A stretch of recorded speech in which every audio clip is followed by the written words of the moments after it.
আন্তর্জাতিক স্তরের জিওপলিটিক্যাল সারফেসে 1 সেপ্টেম্বর অর্থাৎ আজকের দিনটা অত্যন্ত গুরুত্বপূর্ণ। আজকে চীনে সারাদিন ধরে যা কর্মকাণ্ড হচ্ছে তা এক কথায় নজিরবিহীন ও ঐতিহাসিক। ভারতের প্রধানমন্ত্রী নরেন্দ্র মোদী চীনে গেছেন এবং সকাল সকাল মানে ভারতের সময়ের সকালে পুতিন এবং নরেন্দ্র মোদীর সাক্ষাতের একটি ছবি ভিডিও ভাইরাল হয়েছে। সেখানে পরিষ্কার দেখা যাচ্ছে যে ভারতের প্রধানমন্ত্রীকে তিনি কিভাবে আলিঙ্গন করছেন এবং পরবর্তীকালে আরো একটি ফুটেজে দেখা যায় যে রাশিয়ার প্রেসিডেন্ট পুতিন, চীনের প্রেসিডেন্ট শি জিনপিং এবং ভারতবর্ষের প্রধানমন্ত্রী নরেন্দ্র মোদী একত্রে একসঙ্গে কিভাবে সময় কাটাচ্ছেন, গল্প আড্ডায় মেতেছেন। আরো একটি ফুটেজে দেখা গেছে যে পাকিস্তানের প্রধানমন্ত্রী তাকে সম্পূর্ণভাবে দূরে সরিয়ে রেখে পাত্তা না দিয়ে কিভাবে ভারতবর্ষের প্রধানমন্ত্রী এবং চীনের প্রেসিডেন্ট এবং পুতিন একত্রে গল্প করছেন এবং সামনের দিকে এগিয়ে যাচ্ছেন। সব মিলিয়ে আজকে চীনে টুকরো টুকরো যে ছবি, যে ভিডিও আমাদের সামনে উঠে এলো, তা শুধু ভারতবাসীর কাছে চমক নয়, আন্তর্জাতিক স্তরের কাছেও বড় চমক। এবং একটা জিনিস অন্তত প্রমাণ করে দিল যে আস্তে আস্তে পৃথিবীর যে জিওপলিটিক্যাল শিফট, পাওয়ারের শিফট, এই শিপমেন্ট কিন্তু দক্ষিণ এশিয়ার দিকে ঘুরতে শুরু করেছে এবং এর নিউক্লিয়াসে কিন্তু ভারত। আন্তর্জাতিক স্তরের একাধিক দেশ আস্তে আস্তে ডোনাল্ড ট্রাম্পের উপর থেকে ভরসাটা হারিয়ে ফেলছেন। বহু দেশ ভারতের সঙ্গে চুক্তি করেছেন, বহু দেশ চুক্তি করতে চাইছেন এবং এই মুহূর্তে ডোনাল্ড ট্রাম্পের আনপ্রেডিক্টেবল পলিসি, আনস্টেবল মাইন্ড এবং সামগ্রিকভাবে আমেরিকার যে দৈন্য দশা বিভিন্ন ক্ষেত্রে আমরা দেখতে পাচ্ছি, তাতে একটা জিনিস পরিষ্কার হয়ে যাচ্ছে যে আগামী 5 বছরের মধ্যে আন্তর্জাতিক স্তরের যে পাওয়ার পলিটিক্স তা কিন্তু সম্পূর্ণ অন্য খাতে বইতে শুরু করছে। আর এসব কর্মকাণ্ড যখন চীনে হলো তখন ডোনাল্ড ট্রাম্প তার প্ল্যান বি টিকে ইউজ করতে শুরু করলেন। দেখুন, এতদিন অবধি পুরো সংঘাতটি কিন্তু ছিল আমেরিকা বনাম ভারতের। ডোনাল্ড ট্রাম্প এবার চাইছেন ইউরোপীয় ইউনিয়নের যতগুলো দেশ আছে সেগুলো সমস্ত দেশগুলোকে তার দিকে নিয়ে আসতে, এবং এই যে পাওয়ার পলিটিক্সের কথা বললাম না, যে একদিকে চীন, রাশিয়া, ভারত, অন্যদিকে ডোনাল্ড ট্রাম্পও চাইছেন যেন এই শক্তিশালী মহাজোট যদি লড়াই করে, শুধু আমেরিকা নয়, ইউরোপ এবং আমেরিকার সহকারী বা সহযোগী যত রাষ্ট্র আছে তাদের বিপক্ষেও যেন এই লড়াইটা হয়। ডোনাল্ড ট্রাম্প প্রশাসনের পক্ষ থেকে সরাসরি ইউরোপীয় ইউনিয়নকে এবার অনুরোধ করা হলো যে ভারতের উপর আমেরিকা যেরকম ভাবে ট্যারিফ চাপিয়েছে একই রকম যেন ট্যারিফ ইউরোপীয় ইউনিয়নের দেশগুলো চাপায়। দেখুন, একটা রাষ্ট্রের কতটা অবস্থা খারাপ হলে, বিপাকে পড়লে এই ধরনের কথাবার্তা তারা বলতে পারেন। কালকে ডোনাল্ড ট্রাম্পেরই ট্রেড অ্যাডভাইজার পিটার নাভারো তিনি সরাসরি কি বলেছিলেন যে এই যে ক্রুড অয়েল রাশিয়ার থেকে ভারত কিনছে, এতে নাকি লাভবান হচ্ছেন ভারতের হিন্দু ব্রাহ্মণরা।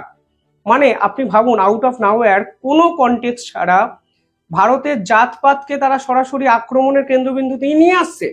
অর্থাৎ আমেরিকার যে বর্তমান অবস্থান, সেখানে কোনো ডিপ্লোম্যাসি নেই, সেখানে ডায়লগ এক্সচেঞ্জিং নেই, সেখানে কোনো কাউন্টার ব্যালেন্স আর্গুমেন্ট নেই। যেটা আছে তা হলো ভারতবর্ষের জাত পাত ধর্ম এই পুরো বিষয়টাকে হাতিয়ার করে ফের একবার ঐতিহাসিক একটা চাল আমেরিকানরা চালতে চাইছে। যাই হোক, কালকে ইউরোপিয়ানদের কালকে আমেরিকা কি রিকোয়েস্ট করেছে দেখুন।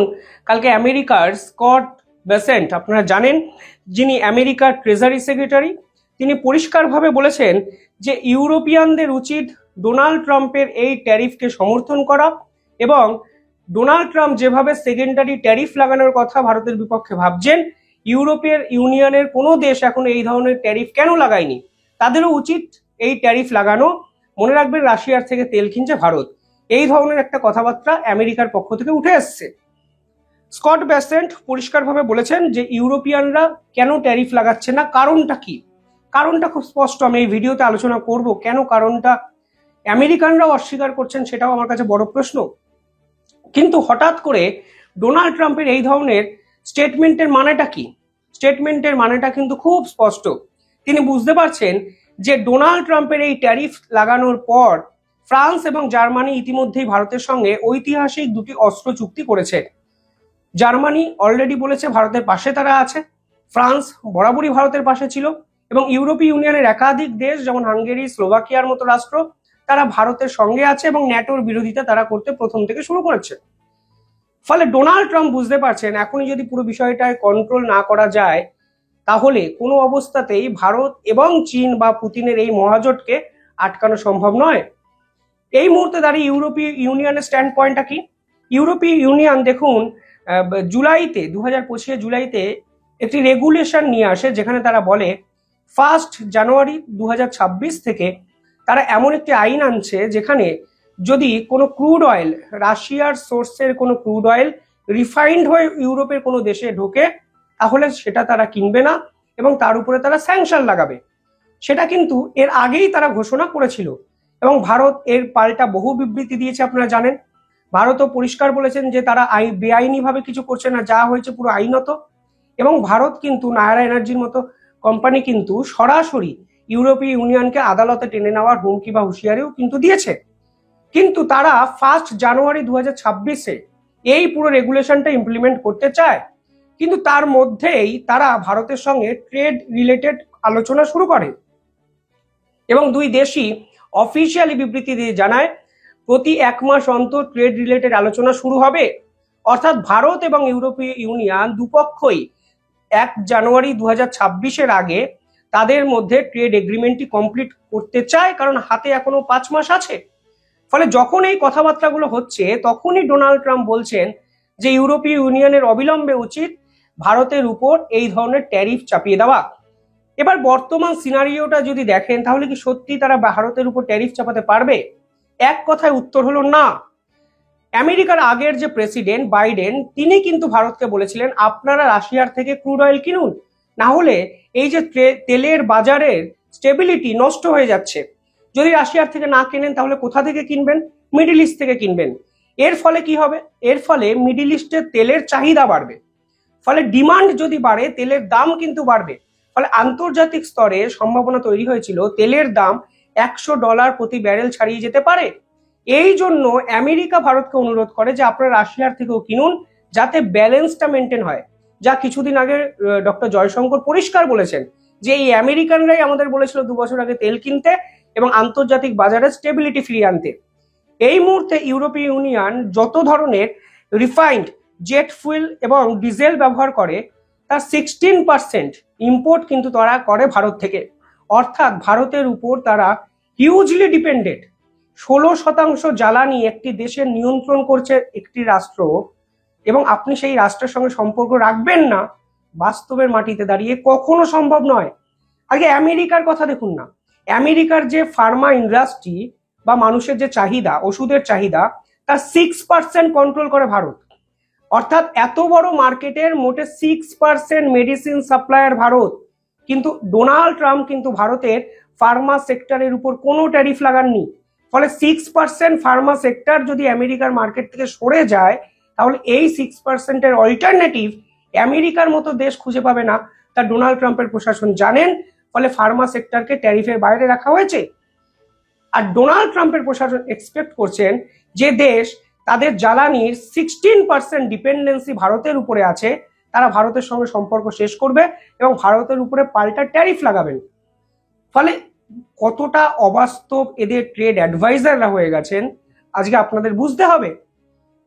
ব্রাহ্মণদের টার্গেট করছেন, এই সকল অবাস্তব বিবৃতি দিচ্ছেন এবং পাশাপাশি এই সকল ইউরোপীয় ইউনিয়নদের নিয়ে নতুন মহাজোট তৈরি করতে চাইছেন, যার আক্ষরিক অর্থ আজকের এই চীনের শক্তিশালী মহাজোট গঠনের এই ছবি, ভিডিও এবং এই প্রসেসটি। পাশাপাশি ইউক্রেন, যাকে নিয়ে এত হইচই চারিদিকে, সেই ইউক্রেনও কিন্তু ভারতের থেকে 15% ডিজেল কেনে। অর্থাৎ যারা রাশিয়ার সঙ্গে সরাসরি যুদ্ধে জড়িয়ে আছে তারাও রাশিয়ার ক্রুড অয়েল থেকে আসা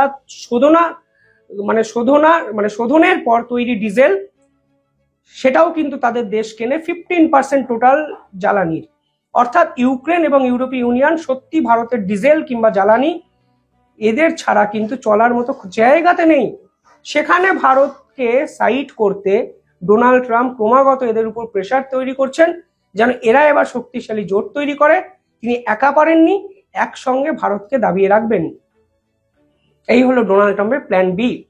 কালকে স্টোরি আমি করেছিলাম যেখানে ইসরায়েলের কথা বলেছিলাম। অলরেডি ইসরায়েলকে তারা প্রেশার তৈরি করতে শুরু করে দিয়েছেন যে ভারতকে যেন কোনো রকম অস্ত্র তারা না দেয়, সমস্ত অস্ত্র চুক্তি যেন বাতিল করে।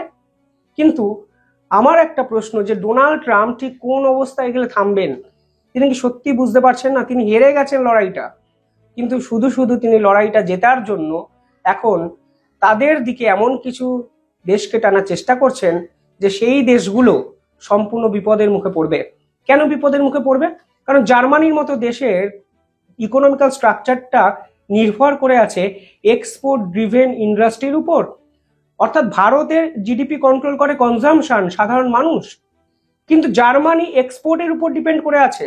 ভারতের মার্কেট যদি তাদের জন্য বন্ধ হয়ে যায় তাহলে তাদের ইকোনমিক্যাল ক্রাইসিসটা কোন জায়গায় যাবে তা কি ডোনাল্ড ট্রাম্পের এই প্রশাসনের লোকরা জানেন? জানেন সবই, অঙ্ক সকলে সব জানেন, তথ্য সকলের কাছে আছে, কিন্তু আলটিমেটলি কাজের জায়গায় লবরঙ্গা। সব মিলিয়ে আজকে ডোনাল্ড ট্রাম্প তার নতুন করে প্ল্যান বি অ্যাপ্লাই করেছেন, যেখানে ইউরোপ রাশিয়ার সঙ্গে এখনো 68 বিলিয়ন ইউরো ট্রেড করে। ঠিক সেখানে ইউরোপ রাশিয়ার সঙ্গে সংঘাত আড়াল করতে ইউরোপের বিপক্ষে ভারতকে লেলিয়ে দিচ্ছেন, বা ভারতের বিপক্ষে ইউরোপ, ইউক্রেন এবং ইসরায়েলকে লেলিয়ে দিচ্ছেন। যদি এটা প্ল্যান বি হয় তাহলে ডোনাল্ড ট্রাম্প অ্যাকসেপ্ট করুন তার প্ল্যান এ সম্পূর্ণভাবে ব্যর্থ হয়েছে। কিভাবে দেখছেন পুরো বিষয়টি কমেন্টে জানাবেন।